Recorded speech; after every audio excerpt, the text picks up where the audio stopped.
avec notre prochain invité. Je vais inviter tout de suite donc Monsieur Brangier. Il est là. Je suis un peu ébloui en fait. Éric Brangier, merci de nous rejoindre. Vous n'avez plus envie de les applaudir? C'est ça. Mais on va se dire bonjour. Éric Brangier, comment ça va? Ça va bien. La forme? Oui.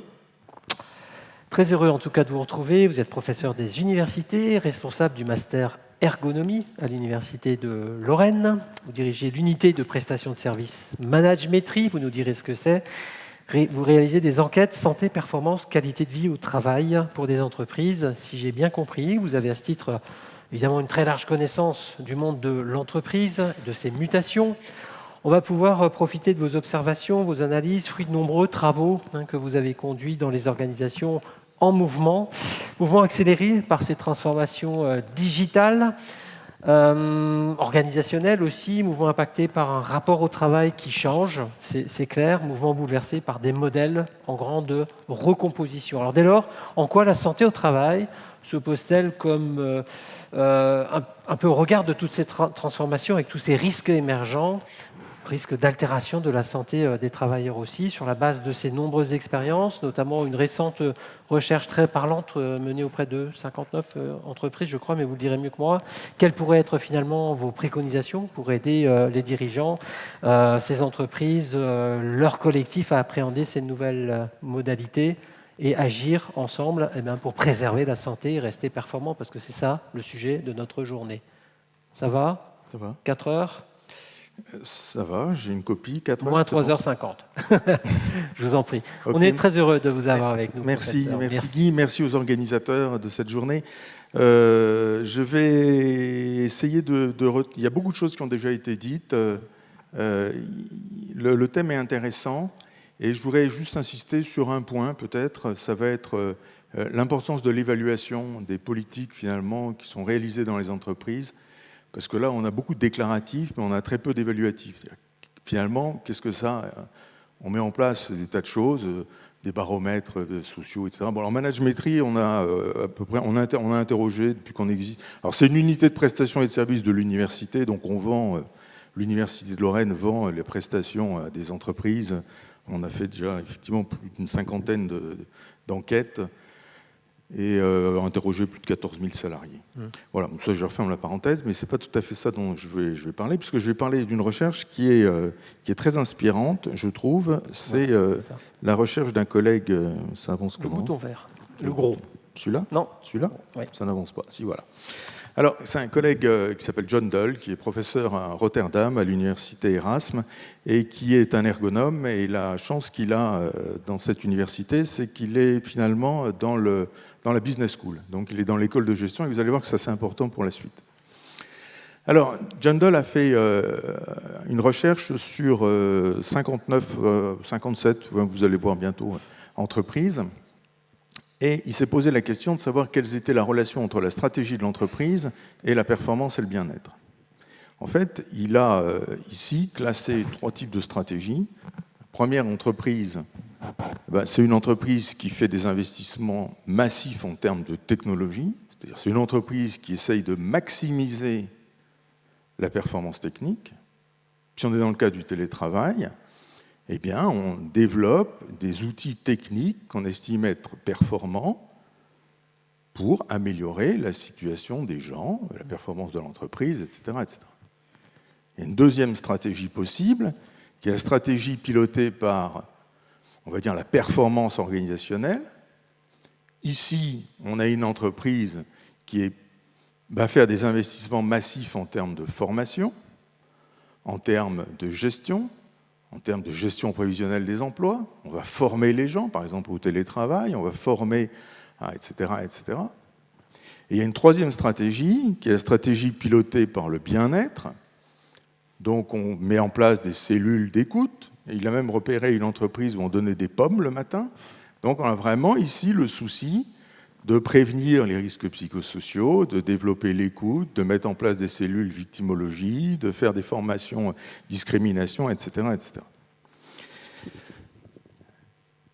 Et il a essayé de voir quelles étaient les relations entre ces stratégies-là et l'effet sur la performance de l'entreprise et sur bien-être, santé, qualité de vie, etc. La méthodologie était assez lourde, puisque c'est une équipe qui était mixte, je vous l'ai dit dès le départ. Il est ergonome, mais il travaille dans une école de gestion, donc il a pu travailler avec des spécialistes de la finance, etc., et de la gestion d'entreprise. Et elle a porté sur 59 PME, alors hollandaises, avec des mesures croisées, mesures avant, mesures après, des enquêtes quantitatives, des enquêtes qualitatives, à la fois sur les aspects humains et sur les aspects économiques de l'entreprise, pour essayer de voir finalement quelles sont les stratégies en termes d'investissement, performance technique, performance organisationnelle ou performance sociale bien-être, qui a le plus d'effet, soit sur la performance de l'entreprise, soit sur le bien-être des salariés. Ça va? C'est simple? On vous suit. On va demander aux gens de lever la main. Donc, à votre avis, quelle est la stratégie qui a le plus d'effets positifs sur la performance et sur le bien-être? Vous avez le droit de lever la main. Je vois que mon sujet n'inspire personne. Ils dorment tous. On n'ose pas. J'ai réussi à les endormir. Ils n'osent pas. On va faire un numéro. On voit que c'est moins simple, hein, parce que quand on se dit je fais des risques psychosociaux, je fais une formation ceci, je fais un baromètre machin, on est sûr que ça marche. Mais en réalité, est-ce que ça marche ou pas? La question de John Doll, elle est hyper pertinente. Pour ma part, c'est une des meilleures publications, un des meilleurs travaux qu'on a ces dernières années. C'est une publication, c'est 2019, hein, je ne vous raconte pas un vieux nanar, sur le domaine. Alors en fin de compte, c'est très intéressant comme résultat. La stratégie bien-être n'a aucun effet. C'est violent comme résultat. Ça n'a aucun effet. Les gens, ils vous aiment bien, vous vous occupez d'eux, bah oui, je vous aime bien. Ils viennent me parler, bah oui, j'aime bien. Hop, c'est sympa de parler avec Guy. Il est sympa, Guy. J'aime bien parler avec Guy. C'est très sympa. Ça n'a aucun effet, ni sur la performance, ni même sur le bien-être. La stratégie pilotée par la performance organisationnelle a des effets qui sont mitigés. Ça va dépendre des contextes, ça va dépendre de la manière dont c'est fait, mais ça a des effets. La formation, ça a des effets. La stratégie qui a le plus d'effets, à la fois sur la performance de l'entreprise et sur le bien-être, c'est la stratégie qui est centrée sur la performance technique. Alors vous comprenez bien que quand on est ergonome, forcément, et qu'on connaît John Doll, il se trouve que je le connais, forcément on sait quelle est son hypothèse de travail derrière. Son hypothèse, c'est de dire que c'est l'activité qui est au cœur du dispositif. C'est finalement, quand on fait un investissement technique, on s'interroge sur l'activité du travail, ce que les gens vont faire, comment va être pensée cette situation de travail. Et forcément, c'est à ce moment-là qu'on intègre les facteurs humains, les facteurs sociaux, dans la conception même des outils, des machines, des dispositifs, des organisations, des procédés, des processus, etc. etc. Et ça, il faut bien le comprendre. C'est-à-dire que dès qu'on met en place une compréhension évaluative de ce qu'on fait en termes de santé et sécurité au travail, c'est-à-dire qu'on essaie de voir réellement quels en sont les effets,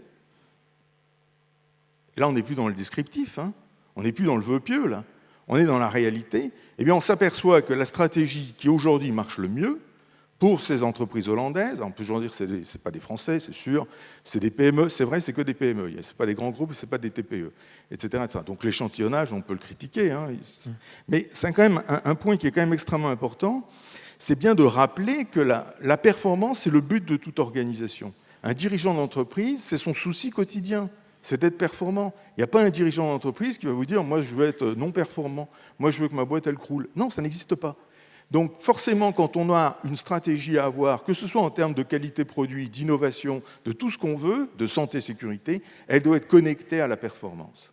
Elle doit s'intégrer dans cette logique-là. Et c'est à ce moment-là qu'on aura le plus d'effet. Alors, ça c'est... Ce qu'il faut retenir de ça, hein, c'est vraiment les améliorations qui sont pilotées par les performances techniques sont celles qui vont avoir le plus d'effet. Et par contre, les améliorations qui sont pilotées par le bien-être n'ont pas d'effet. Ça ne veut pas dire que les gens ne sont pas mieux, hein. Ils peuvent être mieux. Mais est-ce que c'est le problème de l'entreprise? Pas directement. Je voudrais le redire, ça. C'est pas directement. Oups. Donc, quelles leçons tirer de cette étude ? Premièrement, il faut avoir une démarche qui est centrée sur une ergonomie de la situation. Et il faut vraiment améliorer le bien-être et la performance. Ils ne sont pas déconnectés l'un de l'autre. Quand on fait un investissement productif et qu'on associe effectivement les conditions de travail, le contenu du travail, l'organisation du travail à cet investissement productif, alors on rend la chose performance pour l'entreprise et on développe la santé pour le travailleur. La deuxième chose, c'est qu'il faut identifier les problèmes de performance. Quand on intervient dans une entreprise, il faut d'abord comprendre là où ça ne va pas. Il faut appuyer souvent là où ça fait mal. Mais ça nous dit ce qu'on doit améliorer. Donc c'est une très bonne chose. Donc il faut commencer par les problèmes de performance et il faut faire de ces problèmes de performance des solutions, des opportunités pour développer le bien-être, la santé, l'efficacité, la sécurité au travail. La troisième chose, c'est qu'il faut intervenir en visant l'amélioration de la performance dans une approche globale, pas dissocier ce qui relève de la sécurité, de ce qui relève de l'innovation, de ce qui relève des RH, de ce qui, etc. Il faut avoir une vision globale. À chaque fois, ça marche beaucoup mieux. Il faut s'assurer que le bien-être en tant qu'objectif professionnel est un effet secondaire de la performance. C'est-à-dire qu'être performant, ça maintient les gens en santé. Si je réussis tous les jours à bien faire mon travail, à être content de le faire, alors je suis content de le faire et je suis en santé. C'est la performance qui nous rend pleinement efficaces, pleinement satisfaits de notre travail. Si on fait un travail qui est dégradant, qu'on n'arrive pas à tenir, qu'on n'arrive pas à faire, on a le sentiment de mal faire, on rentre le soir avec l'idée « j'ai pas bien fait mon travail », forcément je me perçois comme étant non performant. Et du coup, je vais développer des problèmes de santé, de sécurité et autres au travail. Dernier point, c'est qu'il faut vendre et former à des démarches bien-être, ne semble pas avoir d'effet positif, en tous les cas, dans les organisations étudiées. Voilà, je sais que c'est une recherche qui prend beaucoup de gens à contre-pied, qui nous percute un petit peu dans la tête, parce qu'elle est sans doute non conventionnelle, mais elle permet de mettre le point et l'accent sur un certain nombre d'éléments, et parmi ces éléments qui me semblent extrêmement importants de retenir, c'est la liaison qui doit exister entre la performance au travail, pour l'entreprise, la performance de la personne, et bien évidemment, considérer que la santé au travail, c'est un résultat de la performance aussi. Comment pensiez-vous qu'il dormait ? C'était impossible de dormir, vous étiez très interpellant. Hey, on vous remercie. J'ai pas eu de time-out. Hein. Non, parce que c'est pas J'ai fini. gagné. Parce que c'est pas. Non, vous n'avez pas gagné du tout. On est déjà en retard. Restez avec moi, mais on va l'applaudir. C'était très important d'avoir ce témoignage. Et si vous en êtes d'accord, et je vous garde avec moi parce que vous avez eu la gentillesse de mettre à notre disposition un petit reportage, et on l'a en avant-première, on vous en remercie.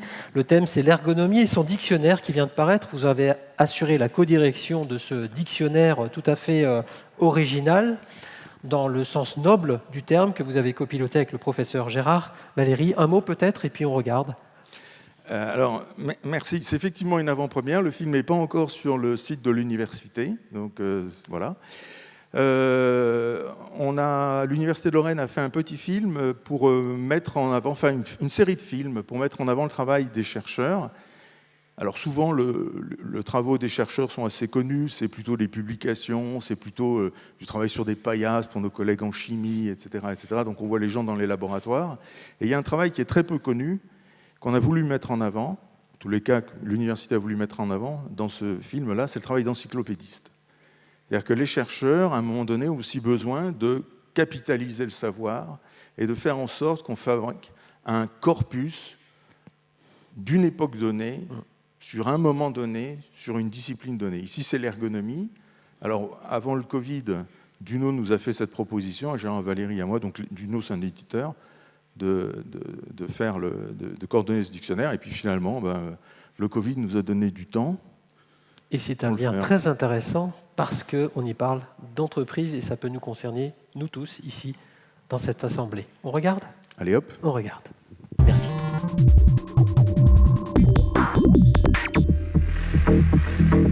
Pour beaucoup, l'ergonomie se limite à la conception et à l'usage d'un outil ou d'un produit.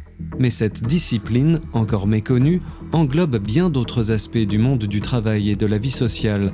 Depuis sa création au milieu du XXe siècle, l'ergonomie a beaucoup évolué. il convenait de capitaliser le savoir de cette discipline. Aussi, 2 professeurs des universités de Lorraine et de Picardie ont-ils coordonné un ouvrage destiné à un large public qui présente 150 notions clés, rassemblant les connaissances les plus actuelles en ergonomie. L'ergonomie est une discipline scientifique relevant du travail et de la vie quotidienne. Il existe plusieurs façons de la définir. L'ergonomie, c'est une discipline qui sait très bien faire 2 choses. Elle sait d'abord régler les questions et les problèmes qui sont relatifs à la santé, au bien-être, à la sécurité au travail, et elle sait bien régler aussi les questions qui relèvent de la performance, de l'efficacité, de l'efficience, de la satisfaction. On peut déjà définir l'ergonomie sur un plan étymologique. Ça vient de ergon, travail, et nomos, loi. Déjà, ça dit des choses sur le fait qu'on peut la définir comme la science du travail. L'image grand public est effectivement une image qui est plutôt relative à la table ergonomique, la chaise ergonomique, le fauteuil ergonomique, mais c'est bien plus compliqué que ça. Aujourd'hui, les ergonomes conçoivent des salles de contrôle de processus dans le nucléaire, interviennent dans le militaire, interviennent dans des produits du quotidien. Les coordinateurs se sont naturellement tournés vers Véronique de Keyser, professeure émérite d'ergonomie à l'Université de Liège et députée européenne honoraire, pour commenter cet ouvrage. Véronique de Keyser a largement contribué au développement et à la reconnaissance de la discipline sur le plan international. Elle est accrochée à l'évolution du travail, l'ergonomie, puisque c'est l'adaptation du travail à l'homme. Mais cette évolution du travail a été foudroyante. Moi, quand j'ai commencé à l'université, on n'avait pas d'ordinateur. Le mérite de l'encyclopédie, c'est d'avoir tout repris.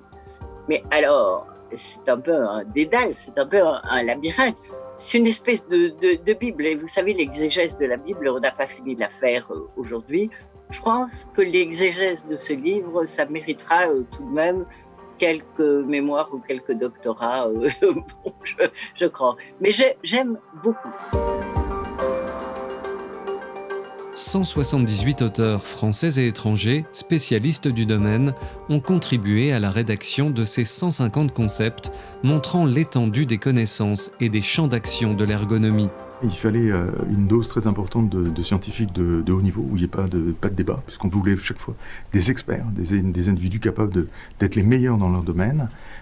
Et donc là, c'est la connaissance scientifique d'une part, mais d'autre part, on voulait des praticiens, et on voulait que toutes les sociétés, toutes les tendances de l'ergonomie soient représentées. Les années les plus récentes ont fait émerger de nouvelles problématiques, comme le télétravail ou les environnements numériques. Le travail des chercheurs évolue avec les nouvelles pratiques qui relèvent à la fois de l'étude des situations réelles de terrain et de laboratoire. On forme les étudiants en ergonomie en fait, à proposer en fait, des situations de travail, à concevoir de nouvelles situations de travail basées sur l'analyse de l'existant, mais aussi en fonction des usages futurs en fait, de nouveaux systèmes. L'autre partie de la démarche ergonomique, c'est l'évaluation. Donc là, il s'agit en fait de demander à des participants qui sont des clients potentiels en fait, des services web qu'on développe, de chercher de l'information sur les sites ou les services et de voir en fait comment les gens arrivent ou pas à trouver l'information qu'ils cherchent. Et ce sont autant d'indicateurs en fait qui nous permettent ensuite d'évaluer et de modifier, donc d'optimiser en fait les systèmes pour qu'ils soient mieux adaptés en fait aux besoins en fait des utilisateurs. Le travail du chercheur et praticien en ergonomie se nourrit par ailleurs d'observations et d'échanges faits sur le terrain. La relation avec les entreprises est primordiale. L'ergonomie est une discipline qui est ancrée dans le terrain. Elle est née dans le monde du travail, elle est née dans le développement industriel, elle est liée à ça. Ça, c'est la première chose, c'est quelque chose d'extrêmement important. La deuxième chose, c'est que les ergonomes ne font pas que ça. Ils ont aussi besoin, à un moment donné, de ratifier, de valider, de démontrer l'efficacité de leur théorie, de leur modèle, de leur méthode. Et donc, le passage en laboratoire est aussi très utile et nécessaire. L'action ergonomique repose très souvent sur des demandes sociales. Voilà, c'est-à-dire qu'on a des entreprises ou des représentants du personnel qui ont un certain nombre de difficultés et qui font intervenir des ergonomes pour traiter par exemple des questions liées à la santé, liées à la sécurité, liées à la prévention des risques professionnels.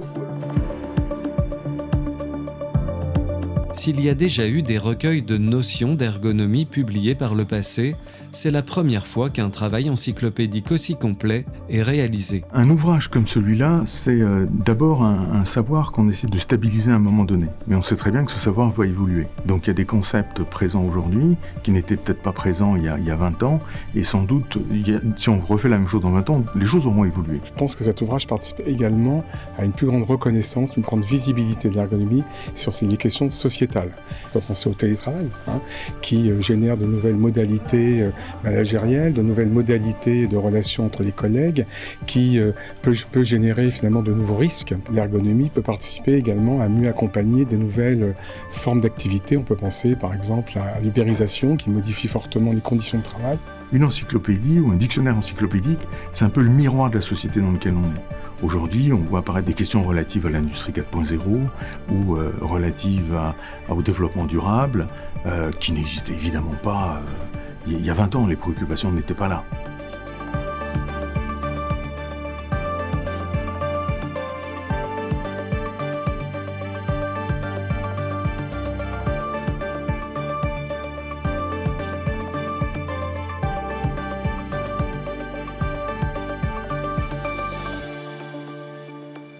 On respecte le générique, c'est normal. On peut applaudir en effet. On était bien dans l'ambiance cinéma. Éric Brangier, bravo pour ce travail de longue haleine, très utile. On a vu des entreprises, on reconnaît des dirigeants de ce territoire. On peut être fier parce que tout ça, ça se passe ici à Metz, en Moselle. Bravo, merci infiniment de nous avoir rendu visite, Éric Brangier. On peut encore vous applaudir. Merci.